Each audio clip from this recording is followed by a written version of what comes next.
নমস্কার বন্ধুরা, তৃপ্তি রান্নাঘরে আপনাদের সবাইকে স্বাগত। আমার ভিডিওটি যেখান থেকে দেখছেন আশা করি আপনারা সবাই খুব ভালো আছেন।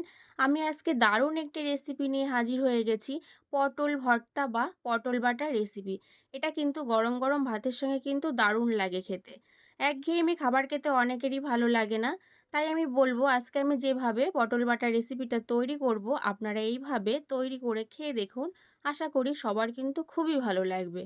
চলুন ভিডিওটি স্কিপ না করে পুরো ভিডিওটি দেখার কিন্তু অনুরোধ রইল। এবার ঝটপট তৈরি করে নেওয়া যাক পটল বাটা বা ভর্তার রেসিপিটা। আমি এখানে খোসা সমেত কিন্তু পটল নিয়েছি। পটলগুলোকে কেটে ভালো করে পরিষ্কার করে কিন্তু ধুয়ে নিয়ে এসেছি। অবশ্যই কিন্তু খোসা সমেত পটলগুলো নিতে হবে। গ্যাস অন করে কড়াই বসিয়ে দিয়েছি, পরিমাণ মতন জলও দিয়েছি, জলটা কিন্তু গরম হয়ে গেছে। এবার এর মধ্যে দিয়ে দেব আগে থেকে যে কেটে রেখেছিলাম পটলের টুকরোগুলো, সেই পটলগুলো আমার দেওয়া হয়ে গেছে। এবার এর মধ্যে দিয়ে দেব একদম ছোট চামচের 1 চামচ লবণ। লবণ দিয়ে এবার পটলটাকে কিন্তু খুব ভালো করে কিন্তু প্রথমে মিশিয়ে নিতে হবে।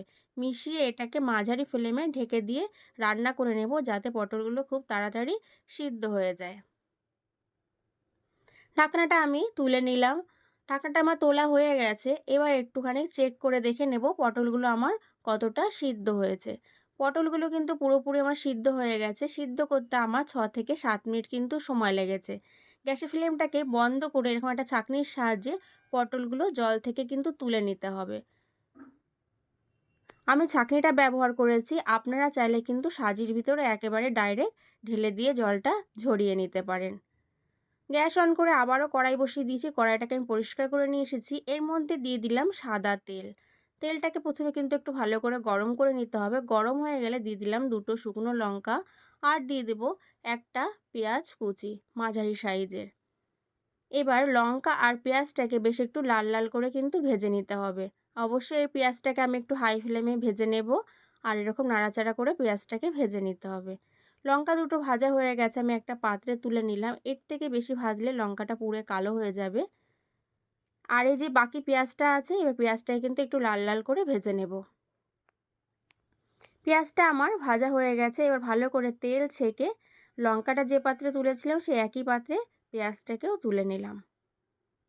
দেখুন পেঁয়াজটা তুলে নিয়েছি, আর লঙ্কাগুলো এরকম হাত দিয়ে একটু চেপে চেপে গুঁড়ো গুঁড়ো করে নেব। লঙ্কাটাকে আমি গুঁড়ো গুঁড়ো করে নিয়েছি, বেশি কিন্তু গুঁড়ো করিনি। এবার ওই তেলের ভিতরে দিয়ে দেব চিংড়ি মাছ। চিংড়ি মাছগুলোকে ভালো করে খোসা ছাড়িয়ে পরিষ্কার করে নিয়ে এসেছি। সেই চিংড়ি মাছ দিয়েছি, আর লেজের দিকে সামান্য একটু খোসা রেখেছি। আর দিয়ে দিলাম পেঁয়াজ, রসুন আর কাঁচা লঙ্কা। ঝালটা কিন্তু যে যা স্বাদ অনুযায়ী ব্যবহার করতে হবে। পরিমাণ মতন দিয়ে দিলাম হলুদ, আর 1 চিমটে দিয়ে দিলাম লবণ। এখানে কিন্তু খুব বেশি পরিমাণে কিন্তু হলুদ ব্যবহার করা যাবে না। এবার এইগুলোকে এরকম হাই ফ্লেমে নাড়াচাড়া করে 2 মিনিট ভেজে নেব। তার থেকে কিন্তু বেশি ভাজার প্রয়োজন নেই। আর অবশ্যই কিন্তু মাঝে মাঝে একটু নাড়াচাড়া করতে হবে, নাহলে কিন্তু এগুলো পুড়ে যাওয়ার সম্ভাবনা থাকবে, তখন এটা খেতে কিন্তু ভালো লাগে না। 2 মিনিট হয়ে গেছে। এবার আমি এগুলোকে গ্যাসের ফ্লেমটাকে বন্ধ করে একটা পাত্রে কিন্তু তুলে নেব, আর এখানে ভাজবো না এগুলো। এগুলো একটা পাত্রে তুলে নিয়েছি।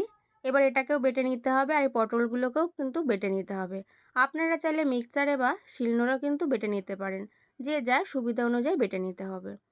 কড়াইটাকে পরিষ্কার করে গ্যাসটা অন করে কড়াইটা বসিয়ে দিয়েছি। এর ভিতর দিয়ে দেবো এবার সর্ষের তেল 1 টেবিল চামচ। আমি এখানে সর্ষের তেল ব্যবহার করেছি। আপনারা চাইলে কিন্তু পুরো রান্নাটাই সর্ষের তেলে করতে পারেন। তেলটা গরম হয়ে গেছে, দিয়ে দিলাম কালো জিরে। যখন ফোড়নটা থেকে খুব সুন্দর একটা গন্ধ বেরোবে, তখন ওই পটল চিংড়ি মাছ বাটাটা কিন্তু দিয়ে দিতে হবে। এরকম কিন্তু মিহি করে কিন্তু বাটতে হবে। এবার এটাকে দিয়ে দিলাম স্বাদ মতো লবণ, আর দিয়ে দেব সামান্য পরিমাণে একটুখানি কিন্তু হলুদ গুঁড়ো দেব। খুব বেশি হলুদ গুঁড়ো দেব না, খুবই সামান্য পরিমাণে হলুদ গুঁড়ো দেব, কারণ আমি আগেও কিন্তু হলুদ ব্যবহার করেছি।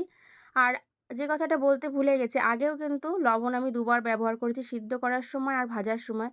ঠিক লবণটা কিন্তু চেক করে কিন্তু আপনারা এই সময় লবণটা ব্যবহার করবেন, নাহলে কিন্তু লবণের পরিমাণটা বেশি হয়ে যাওয়ার সম্ভাবনা থাকবে। আর এবার এটাকে একদম লো ফ্লেমে এরকমভাবে নাড়াচাড়া করে কিন্তু জলটা শুকিয়ে নিতে হবে। জল জল ভাবটা আছে না, এটাকে শুকিয়ে নিতে হবে। যতটা শুকানো হবে ততই কিন্তু এটা খেতে ভালো লাগবে। আর অবশ্যই একভাবে নাড়াচাড়া করতে হবে না, একটু মাঝে মাঝে নেড়ে চেড়ে দিলেই কিন্তু হবে।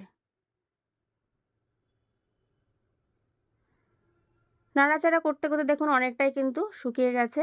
আপনারা তো দেখেই বুঝতে পারছেন প্রথমে কী অবস্থায় ছিল, তার থেকে কিন্তু অনেকটাই আমার শুকিয়ে গেছে।